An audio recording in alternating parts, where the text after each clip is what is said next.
Alo,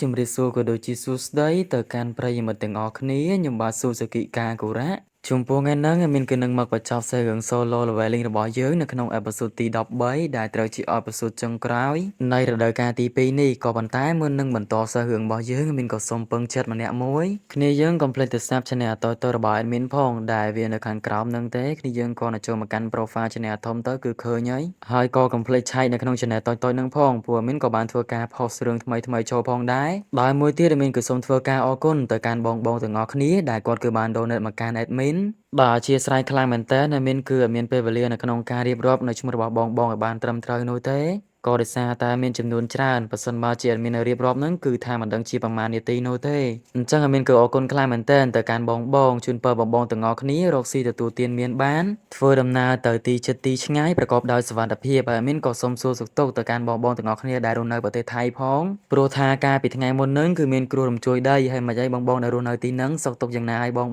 កុំភ្លេចមើលថែសុវត្ថិភាពខ្លួនឯងបានល្អផងបងៗហើយក៏សូមចូលរួមរំលែកទុក្ខទៅដល់បងៗដែលបានបាត់បង់នៅសមាជិកគ្រួសារនិយាយរួមទៅមិនមែនមានត្រឹមតែប្រទេសថៃនោះទេនៅប្រទេសមួយចំនួនទៀតក៏មានការរំជួយដីនេះផងដែរដូចជាប្រទេសកម្ពុជាយើងហ្នឹងក៏រងនៅឥទ្ធិពលដូចគ្នាអញ្ចឹងហើយកុំភ្លេចថែរក្សានៅសុវត្ថិភាពផងតោះចឹងក្បាលវីដេអូមានតែប៉ុណ្្នឹងទេតទៅរឿងរបស់យើងវិញសាររឿងរបស់យើងនៅក្នុងអេពីសូតទី13នេះជីនវូគាត់ក៏បាននិយាយទៅកាន់បរិសម្នាក់ដែលជា Hunter Rank A ទទួលបន្ទុកទៅលើការ live នោះឯងដែលគាត់ចង់ឲ្យគេបិទការ live ក៏ដូចជាធ្វើការយកនៅកាមេរ៉ាចេញទៅព្រោះគាត់ចង់ជួយសង្គ្រោះទៅកាន់ Chae In Hunter Rank A ម្នាក់ហ្នឹងគាត់ក៏បានយល់ព្រមបន្ទាប់ពីនេះ Task គាត់ក៏បានដើរចូលមកដែលគាត់គឺបានបីជាមួយនឹងសាសពរបស់មីនប៊ីយ៉ុងគូនោះឯងដែលជីនវូគាត់មានបំណងនៅក្នុងការប្រើប្រាស់សម្បត្តិរបស់មីនប៊ីយ៉ុងគូដើម្បីសង្គ្រោះទៅកាន់ Chae In ក៏ប៉ុន្តែនៅពេលហ្នឹងយិនហូក៏បាននិយាយទៅកាន់ជីនវូថាតើលោកកំពុងតែធ្វើអ្វីទៅលើសាសពរបស់មីនប៊ីយ៉ុងគូហ្នឹងតើលោកអាចឆ្លើយនឹងសំណួររបស់ខ្ញុំបានទេមុនពេលដែលលោកធ្វើតែជីនវូក៏បានតបថាខ្ញុំគឺគ្មានពេលនៅក្នុងការឆ្លើយសំណួររបស់លោកនោះឡើយប្រសិនបើនៅតែបែបនេះនោះទៀតហេអ៊ីនច្បាស់ជាមិនអាចហួរឡើងវិញជាមិនខានព្រោះពេលនេះរបួសរបស់នាងគឺពិតជាធ្ងន់ធ្ងររួចជីនវូគាត់ក៏បាននិយាយពាក្យថាអរ៉ៃដែលវាក៏បានធ្វើឲ្យសមារបស់មីនប៊ីយ៉ុងគូបានក្រោកឈរឡើងរីឯនៅជុំវិញកោះជាជូននេះឃើញថាក្រុមកំភ្លើងជាច្រើនកំពុងតែបាញ់ប្រសាទពេញនឹងតែម្ដងព្រោះថាវងសម័យដ៏ស្លាប់ជាច្រើនក៏កំពុងតែហោះតម្រង់មកដល់ទីក្រុងដូច្នោះហើយទាមទារពួកគេធ្វើការវិភាគនោះឯងបើយើងមើលមកកាន់ Hunter របស់ប្រទេសជប៉ុនវិញ Hunter ទាំង3នាក់ដែលនៅរស់រានមានជីវិតនឹងក៏បានត្រឡប់មកដល់កន្លែងពួកគេវិញហើយដែលពួកគេត្រូវបានក្រុមដែលត្រូវបានបញ្ជូនមកក្រោយនឹងមកសង្គ្រោះនោះឯងជារួមទៅវាគឺមិនមែនជាការសង្គ្រោះអីនោះទេដោយមេរបស់គេនឹងគឺមានបំណងក្នុងការពួកគេចូលទៅកាន់រូងភ្នំនៃកោះជេឈូនេះតែម្ដងហើយគោលបំណងនោះគឺសម្រាប់នៅបេរូដើម្បីយកនៅមុខមាត់ជូនទៅកាន់ហ្គៀលនៃប្រទេសជប៉ុនរបស់ពួកគេនោះឯងក៏ប៉ុន្តែពេលនេះបេរូត្រូវបានជីនវូសម្លាប់បាត់ទៅហើយបើសិនមកជាពួកគេទៅទៀតក៏គ្មានបានអីនោះដែរអាប៉ែ Hunter ដែលមានសក់ពណ៌លឿងនឹងរាល់ពេលដែលឮថាមេរបស់គេត្រូវបញ្ជូនឲ្យចូលទៅខាងក្នុងទៀតគេក៏ពិតជាភ័យប៉ុន្តែបរិសម្នាក់ដែលកាន់កាប់ទៅលើប្រព័ន្ធរ៉ាដានៅទីនេះគាត់គឺបានប្រាប់ទៅកាន់ពួកគេថាស្ដេចបិសាចស្មោចនឹងគឺត្រូវបាន Hunter របស់ប្រទេសកូរ៉េចាត់ការបាត់ទៅហើយដោយវាក៏បានធ្វើឲ្យពួកគេរៀងធូរទ្រូងផងដែរមើលមកកាន់ខាងជីនវូនេះវិញឃើញថាមីនប៊ីយ៉ុងគូគាត់ក៏បានប្រើប្រាស់ជាមួយនឹងសមាធិរបស់គាត់ដែលជាវេទមន្ត Healing ធ្វើការព្យាបាលទៅកាន់ឆាហេអ៊ិនអំឡុងពេលហ្នឹងជីនវូគាត់ក៏បាននិយាយដូចគ្នាគាត់គឺបានលើចេញអំពី Hunter មីនប៊ីយ៉ុងគូតែម្ដងបើទោះបីជាគាត់ពេលនេះគឺជាសមោក៏ពិតមែនតែគាត់គឺបានប្រាប់មកកាន់ខ្ញុំថាគាត់គឺចង់ប្រើប្រាស់ជាមួយនឹងអំណាចរបស់គាត់នៃជីវិតចុងក្រោយរបស់គាត់ដើម្បីសង្គ្រោះមនុស្សរួចពេលនេះគាត់ក៏បានព្យាបាលទៅលើរាងកាយរបស់ឆាហេអ៊ិនមកឲ្យជាសភាពដើមវិញក៏ប៉ុន្តែនាងគឺមិនទាន់ដឹងខ្លួននោះឡើយបន្ទាប់ពីបានសង្គ្រោះទៅកាន់ឆាហេអ៊ិនរួចយុនហូក៏បាននិយាយទៅកាន់ជីនវូថា Hunter សងខ្ញុំដឹងថាមានប៊ីយ៉ុងគូគឺពិតជាស័ក្តិសមនៅក្នុងដំណើររបស់លោកក៏ប៉ុន្តែខ្ញុំចង់ប្រាប់លោកថាមានប៊ីយ៉ុងគូគាត់គឺមិនចូលចិត្តការប្រយុទ្ធនោះទេគាត់ចង់ក្លាយទៅជាមនុស្សធម្មតាម្នាក់ដាក់ដៃទៅលើស្មារបស់ជីនវូព្រមទាំងបន្តថាខ្ញុំគឺមិនចង់ឃើញគាត់នៅក្នុងសមរភូមិទៀតនោះឡើយជីនវូក៏បានតបថាវាគឺដូចជាពេលដែលលោកគឺបានដាក់ដៃនៅលើស្មារបស់ខ្ញុំបន្ទាប់ពីចេញអំពីដងជន់ពណ៌ក្រហមកាលនោះលោកគឺខឹងខ្ញុំតែពេលនេះលោកគឺអង្វរខ្ញុំទៅវិញតែកុំបារម្ភអី ខ្ញុំក៏បានគិតដូចជាលោកផងដែរកុំបារម្ភអីព្រោះខ្ញុំគោរពទៅលើ Hunter ណារួច Jin Woo គាត់ក៏បានដាក់ដៃរបស់គាត់ប៉ះទៅកាន់ Min Byung-gu ហើយគាត់ក៏បាននិយាយថាដោះលែងរួចសមត្ថរបស់ Min Byung-gu ក៏ចាប់ផ្ដើមរលាយម្ដងបន្តិចខណៈដែលគេក៏បានសម្លឹងមើលទៅកាន់មិត្តភក្តិសម្លាញ់របស់គេព្រមទាំងបានញញឹមទៀតផងដែលវាគឺបានធ្វើឲ្យយុនហូក្តុកក្តួលខ្លាំងមែនទែនរួចសមត្ថរបស់គេក៏ត្រូវបានរលាយបាត់ទៅមើលមកកាន់ប្រធាន Hunter របស់ប្រទេសជប៉ុនវិញពេលនេះគាត់ក៏ពិតជាខឹងខ្លាំងមែនទែនបន្ទាប់ពីបានដឹងថាJin Woo គឺបានសម្លាប់ទៅកាន់បិសាចសម័យបាត់ទៅហើយអញ្ចឹងគម្រោងការរបស់គាត់ដែលចង់ទៅស៊ីប៉ែហ្នឹងគឺវានឹងមិនដំណើរការនោះទេអ្វីដែលធ្វើឲ្យគាត់កាន់តែឆ្ងល់ទៀតនោះតើ Jin Woo ទៅដល់ទីនោះដោយរបៀបណាទៅព្រោះ Hunter សុង Jin Woo គឺគ្មានឈ្មោះនៅក្នុងបេសកកម្មលើកនេះនោះទេអ្វីដែលធ្វើឲ្យគាត់កាន់តែឈឺក្បាលទៀតនោះ Hunter Rank S ចំនួន10នាក់គឺបានតបើកលុយចំនួន7នាក់បាត់ទៅហើយនៅសល់តែ3នាក់នោះទេដែលរឿងមួយនឹងវាបានធ្វើឲ្យគាត់ខាតបង់ច្រើនខ្លាំងមែនទែនសូម្បីតែអាកាសនៅក្នុងការស៊ីប៉ែហ្នឹងក៏គ្មានដូចគ្នាពេលនេះគាត់គឺមិនណៃបន្តនៅគម្រោងការរបស់គាត់បាននោះទេក្រៅពីពាក្យថាត្រូវតែដកខ្លួនចេញមើលមកកាន់ Hunter ដែលមើលការខុសត្រូវនៃផ្នែកជុំវិញនៃកោះជេជូនេះវិញពួកគេម្នាក់ៗកំពុងតែធ្វើការតទល់ទៅលើវងសម្អោយទាំងអស់ដែលបានសម្រុកមកកាន់ទីហ្នឹងពួកគេនៅពេលដែលបានឃើញថាវងសម្អោយជាច្រើនបានបុកមកបែបហ្នឹងពួកគេបានសន្និដ្ឋានថាមេរបស់ពួកវាច្បាស់ជាបានស្លាប់អស់ហើយទើបបានជាធ្វើឲ្យពួកវាត្រូវបដូរនៅទីតាំងអញ្ចឹងសូម្បីតែប្រទេសអាមេរិកហ្នឹងក៏វាតម្រង់ហោះទៅដែរពួកគេនៅពេលនេះគឺមានតែបន្តនៅក្នុងការសម្លាប់វានោះទេបើសិនបើជាបំលាយពេលយូរក៏នឹងធ្វើឲ្យពួកវាចូលទៅកាន់ទីក្រុងជាមិនខានរីឯ Hunter ដែលបានបញ្ចប់នៅបេសកកម្មនៅក្នុងរូងភ្នំក៏បានធ្វើដំណើរចូលមកកាន់អធម្មភេកជ្ជៈវិញនៅពេលដែលអ្នកទាំងអស់គ្នាបានធ្វើដំណើរមកកាន់អធម្មភេកជ្ជៈឃើញថាពួកគេក៏បានសួរនៅវត្តមានរបស់ Jin Woo តែ Hunter សុង Jin Woo មិនមកជាមួយទេឬខណៈដែលឈុលចុងអ៊ិនគាត់ក៏បានប្រាប់ទៅតាមដំណើររឿងទៅគឺ Jin Woo គាត់មានបតាបកិច្ចនៅក្នុងការចាត់ការទៅលើវងសម្អោយដែលនៅសេសសល់ព្រមទាំងសម្បត្តិរបស់ពួកវាផងដែរមើលមកកាន់ Jin Woo របស់យើងវិញពេលនេះគាត់ក៏បានឲ្យ Task ធ្វើការបំផ្លាញទៅលើសូត្ររបស់វារួចគាត់ក៏បាននិយាយថាបេសកកម្មលើកហ្នឹងគាត់គឺទទួលបានបទពិសោធន៍ថ្មីខ្លាំងមែនទែនរួចគាត់ក៏បានបញ្ចេញជាមួយនឹងដារបស់ Demon King ធ្វើការវិវត្តទៅកាន់វងសម្អោយដែលនៅសេសសល់ត្រឹមតែមីស្នីរបស់គាត់ទេគាត់ក៏បានសម្លាប់ទៅលើវងសម្អោយទាំងអស់ហ្នឹងឡើងមកតែម្ដងវ៉ាវគាត់ក៏ថែមទាំងសរសើរទៅកាន់ដារបស់ Demon King ទៀតផងថាអធិពលរបស់វាគឺពិតជាមិនធម្មតានោះទេត្រឹមតែមួយឆ្វាច់សោះងាប់កើដូចស្អីអញ្ចឹងរួច Jin Woo ក៏បានឲ្យកូនចៅរបស់គាត់ធ្វើការចាត់ការទៅលើអាសម្អោចដែលនៅសេសសល់ទៅអំឡុងពេលដែលសម្អោចរបស់គាត់បំពេញនៅភារកិច្ចដែលគាត់បានដាក់ឲ្យនឹងផងដែរឃើញថា level របស់គាត់ក៏បានកើនឡើងដូចគ្នាដោយ Jin Woo នៅពេលហ្នឹងគាត់គឺបានឡើងទៅដល់ level 100ហើយវ៉ាវលឿនខ្លាំងមែនតើ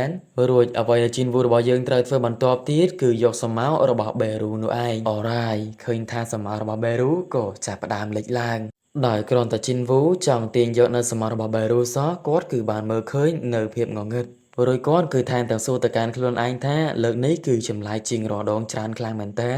មីខំ30ឃើញថាអ្វីម្យ៉ាងដែលនៅពីខាងក្រោយរបស់ Jin Woo ក៏បានលេចឡើងរួចវាក៏បានបង្កើតទៅជាថាមពលរួចហើយក៏បានបំផ្លាញទៅជាសុទ្ធមួយព្រមទាំងបានធ្វើការភ្ជាប់ឡើងនៅវត្តមានរបស់ Beru ឡើងមកវិញម្ដងទៀតវ៉ាវគឺពិតជាអែមខ្លាំងមែនតើបើយើងមើលទៅកាន់រូបរាងថ្មីរបស់ Beru ទៅគឺពិតជាខុសអំពីការមុនខ្លាំងមែនតើដែលលើកនេះមើលទៅយើងចូលភ្នែកបន្តិចលើកមុនគឺ admin មើលមិនសូវជាចូលភ្នែកនោះទេតែលើកនេះមើលទៅដូចរៀងសង្ហាដែរ Jin Woo នៅពេលដែលបានឃើញបែបនេះក៏បាននិយាយថាគាត់ស្មានតែគាត់បរាជ័យនៅក្នុងការទាញយកនៅសម្បត្តិរបស់ Beru ទៅហើយរួច Jin Woo គាត់ក៏បានដើរចេញព្រមទាំងនិយាយថាតោះទៅជាមួយយើងទៅចាត់ការកូនចៅរបស់ឯងតែភ្លាមJin Woo ក៏បានលើសំឡេងអំពីមាត់របស់គេថាលោកម្ចាស់របស់ខ្ញុំលើអញ្ចឹង Jin Woo ក៏បានងាកទៅសួរគេទាំងភ្ញាក់ផ្អើលថាចុំឯងចេះនិយាយ Beru ក៏បានតបថាគឺត្រូវហើយដែល Jin Woo ក៏បានគិតនៅក្នុងចិត្តហើយចុំស្អីគេហ្នឹងវាគឺជាលើកទី1ហើយដែលមានសម្ោអាចនិយាយបានរួច Beru ក៏បានឲ្យ Jin Woo ធ្វើការដាក់ឈ្មោះឲ្យគេមក Jin Woo គាត់ក៏បានគិតមួយសន្ទុះហើយគាត់ក៏បានសួរទៅកាន់គេថាខ្ញុំឆ្ងល់ខ្លាំងមែនតើមើលទៅកាន់រូបរាងរបស់ឯងនៅពេលនេះគឺដូចជាការកើតថ្មីឡើងមកវិញអញ្ចឹងឆ្ងល់ថាយើងក៏ជាអ្នកសម្លាប់ឯងកាលពីមុនមកដែរចុះហេតុអីបានជាឯងស្ដាប់មកកាន់យើងវិញ Beru ក៏បានប្រាប់ទៅកាន់ Jin Woo ថាខ្ញុំគឺមិនបានស្លាប់នោះទេហើយលោកក៏ជាអ្នកធ្វើខ្ញុំកើតជាថ្មីខ្ញុំគឺសុំស្បត់ថានឹងបំរើលោក ខ្ញុំគឺនឹងស្មោះត្រង់ជាមួយនឹងលោកសូមផ្ដល់ជាមួយនឹងឈ្មោះមកឲ្យខ្ញុំមកលោកម្ចាស់ដែលបន្ទាប់ពីនឹងជីនវូក៏បានដាក់ឈ្មោះទៅឲ្យគាត់ថា Beru រួច Beru ក៏បានអរគុណទៅកាន់ម្ចាស់របស់គេជីនវូក៏បានប្រាប់ទៅកាន់ Beru ថាឥឡូវហ្នឹងពួកយើងគឺត្រូវតែចេញទៅខាងក្រៅបើយើងមើលមកកាន់សភាពខាងក្រៅនេះវិញឃើញថាវងសម្ោចដុសស្លាប់ជាច្រើនក៏កំពុងតែចង់ចូលមកកាន់ទីក្រុងក៏ប៉ុន្តែត្រូវបាន Hunter ជាច្រើនដែលយាមកាននៅទីហ្នឹងបានធ្វើការការពារដោយសារតែចំនួនរបស់ពួកវាច្រើនខ្លាំងពេកវាក៏បានធ្វើឲ្យ Hunter មួយចំនួនមានការភ័យខ្លាចជាមួយនឹងការតទល់ជាមួយនឹងវាផងដែរ Hunter ទាំងអស់ក៏នៅតែបន្តតទល់ចាត់ការទៅវងសម្ោចដុសស្លាប់ទាំងអស់ហ្នឹងខណៈដែរជីនវូជាមួយនឹង Beru កំពុងតែមើលនៅស្ថានភាពមួយនឹងដូចគ្នាដែលនៅពេលនេះផងដែរជីនវូគាត់គឺចង់ប្រើទៅលើ Beru ម្ដង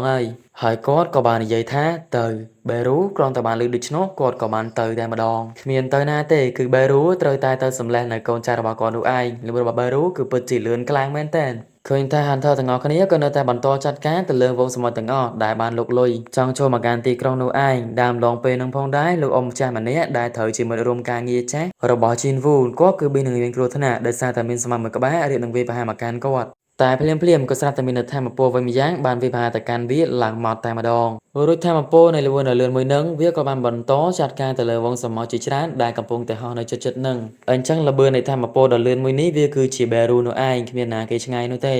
ដែលលោកអ៊ំចាស់ម្នាក់នឹងគឺជាមួយនឹងកញ្ញាម្នាក់ទៀតក៏សន្និដ្ឋានថាទាំងនឹងគឺជាស្នាដៃរបស់ជីនវូនោះឯងមើលមកកាន់ក្រុមគ្នារបស់ជលចងអ៊ីនវិញពេលនេះពួកគាត់ក៏កំពុងតែធ្វើដំណើរចូលទៅកាន់ទីក្រុងវិញក៏ប៉ុន្តែដំណើររបស់ពួកគាត់ត្រូវបានវាយប្រហារទៅដោយវងសម្ោចជាច្រើនពួកគាត់ក៏បានធ្វើការទប់ទល់ដោយបានប្រើប្រាស់ធម្មពលបង្កើតទៅជាខែផងដែរខែមួយនឹងក៏ចេញជំនួយខ្លះៗអំពីអធមភេកជ្ជៈមួយនឹងឃើញថាខែការពារមួយនេះវាគឺមិនអាចទ្រាំទ្របានយូរនោះទេភ្លាមវាក៏ស្រាប់តែបានប្រះបែកតែម្ដងដែលក៏បានធ្វើវងសម្ោចជាច្រើនបានស្ទុះមកកាន់អធមភេកជ្ជៈមួយនេះចាប់ឲ្យតែប៉ុណ្ណឹងតែភ្លាមក៏ស្រាប់តែមាននៅធម្មពលរន្ទះបានបាញ់សម្លាប់ទៅកាន់ពួកវាគ្មាននៅសល់នោះទេហើយនៅពេលដែលបានកលេចមើលទៅនោះគឺជាវត្តមានរបស់ជីនវូកំពុងតែជិះនាគនោះឯងរួចយុនហូក៏បានលន់មាត់នៅក្នុងចិត្តឲ្យថាគាត់គឺសង្គ្រោះយើងម្ដងទៀតនៅពេលដែលជីនវូគឺបានធ្វើការចាត់ការទៅលើវងសម្ោចទាំងអស់នឹងរួចឃើញថាប្រជាជនគ្រប់គ្នាព្រមទាំង Hunter ទាំងអស់គ្នាគឺពិតជាមានការសប្បាយអរខ្លាំងមែនទែនដោយសារតែបេសកកម្មរបស់ពួកគេដែលជាបេសកកម្មលើកទី4នៅលើកោជេជូគឺបានសម្រេចហើយបើទោះបីជាមានការខាតបង់ខ្លះក៏ពិតមែនក៏ប៉ុន្តែពួកគេគឺបានរួចផុតអំពីរឿងដែលយ៉ាប់យ៉ឺនមួយនេះរីឯឆាហេអ៊ិនវិញនាងគឺមិនទាន់ដឹងខ្លួននៅឡើយទេនាងគឺនៅសន្លប់នៅឡើយនៅពេលដែលបានមកដល់ទីស្នាក់ការវិញឆាហេអ៊ិនក៏ត្រូវបានគេបញ្ជូនទៅកាន់កន្លែងសង្គ្រោះរីឯលោកប្រធានកូកាន់ហេគាត់គឺពិតជាសប្បាយចិត្តខ្លាំងមែនទែនដែលពេលនេះក្រុមគ្នារបស់គាត់ក៏ដូចជាជីនវូផ្ទាល់បានដោះស្រាយនៅបញ្ហាមួយនឹងចេញអំពីប្រទេសរបស់ពួកគេជ័យជំនះលើកនឹងវាគឺបានធ្វើគាត់រំភើបព្រមទាំងមានកម្លាំងចិត្តខ្លាំងមែនទែនបើទោះបីជាវាមានការខាតបង់ច្រើនក៏ប៉ុន្តែគាត់គឺពិតជាសប្បាយចិត្តមើលមកកាន់មួយផ្នែកទៀតនៃបណ្ដាប្រទេសដែលនៅជិតនឹងវិញឃើញថាវងសម្ោចក៏កំពុងតែសម្ដែងមកកាន់ទីនឹងមេបញ្ជាការនៅលើនាវានៅលើទឹកនឹងពួកគាត់ក៏បានព្រះកូនចៅរបស់ពួកគាត់ត្រៀមនៅក្នុងការបាញ់កំភ្លើងទៅតែក៏ត្រូវបានបរិមម្នាក់ទៀតបានបដិសេធព្រោះថា hero របស់ពួកគេដែលជា Hunter ម្នាក់នៃប្រទេសចិននឹងចាត់ការទៅលើវងសម្ោចដែលកំពុងតែស្ទុះមកទីនេះត្រឹមតែមួយស្នៀតទេចាំមើលទៅរីឯ Hunter ម្នាក់នឹងគាត់គឺបានប្រើប្រាស់ដៃមួយគូរបស់គាត់គូផ្សំជាមួយនឹងធម្មពលដែលបានបញ្ចេញមកក្រវាទៅខាងមុខត្រឹមតែមួយឆ្វាច់នោះទេវងសម្ោចទាំងអស់ហ្នឹងគឺឡើងមកតែម្ដងចុំមើលទៅសមត្ថភាពរបស់គាត់គឺមិនខ្សោយជាងជីនវូនោះទេបើគាត់ប្រើត្រឹមតែមួយស្នៀតហ្នឹងវងសម្ោចជាច្រើនគឺឡើងមកហើយហ្នឹងរយៈពេលជាច្រើនថ្ងៃក្រោយមកឃើញថា Hunter របស់ប្រទេសកូរ៉េក៏បានមកធ្វើការចូលរួមក៏ដូចជាធ្វើការកាន់ទុកទៅលើមានបយងគូនោះឯងក៏មាននៅក្រុមគ្រួសារផងដែរដែលជីនវូផ្ទាល់គាត់ក៏បានចូលរួមនៅក្នុងពិធីបុណ្យសពមួយនេះដូចគ្នាគាត់ក៏បានយកនៅផ្កា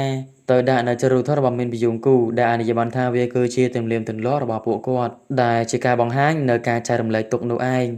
មានបយងគូគឺអារ៉ាបានចូលបានថាគឺជា hero សម្រាប់ប្រជាជននៃប្រទេសកូរ៉េហើយព្រោះគាត់ក៏បានលះបង់នូវជីវិតរបស់គាត់ដើម្បីប្រជាជនដើម្បីនៅប្រទេសជាតិមួយនេះនៅពេលដែលជីនវូក៏បានដើរត្រឡប់មកវិញគាត់ក៏បានដើរផ្ទុយគ្នាអំពីយុនហូផងដែរខណៈដែលយុនហូក៏បាននិយាយទៅកាន់គាត់ថាអរគុណសម្រាប់ការជួយអរគុណសម្រាប់បេសកកម្មលើកនេះហើយក៏ពិតជាអរគុណខ្លាំងមែនទែនដែលលោកបានបញ្ចប់នៅសោកនាដកម្មមួយនឹង rồi Chin Vũគាត់ក៏បានដើរចេញទៅឃើញថាឆាអេននាងក៏បានចូលរួមដូចគ្នានាងក៏បានក៏លេចមើលទៅកាន់ Chin Vũ ផងដែរដើរម្លងពេលនឹងផងដែរ Chin Vũ គាត់ក៏បានដើរជ្រោះគ្នាជាមួយនឹងលោកប្រធាន Go Kan He រួចពួកគាត់ក៏បានមកនិយាយគ្នាបន្តិចទៅដែលលោកប្រធាន Go Kan He ក្នុងនាមគាត់គឺជាប្រធាននៃសមាគមប្រមាញ់បិសាចឬក៏ជា Association នេះផ្ទាល់គាត់គឺសូមអរគុណខ្លាំងមែនទែនទៅកាន់ Chin Vũ សម្រាប់បេសកកម្មលើកនឹងបើសិនបើជាគ្មាន Chin Vũ នោះទេវាក៏មិនអាចបញ្ចប់ដែរ Chin Vũ ក៏បាននិយាយទៅកាន់លោកប្រធាន Go ថាបើសិនបើជាគាត់ទៅដល់មុននឹងឆាប់បន្តិច Hunter មានប្រយោគគូក៏មិនត្រូវបានបាត់បង់ជីវិតដែរក៏ប៉ុន្តែដោយសារតែគាត់ទៅរៀងយឺតដូច្នោះហើយគាត់គឺមិនអាចសង្គ្រោះគេបា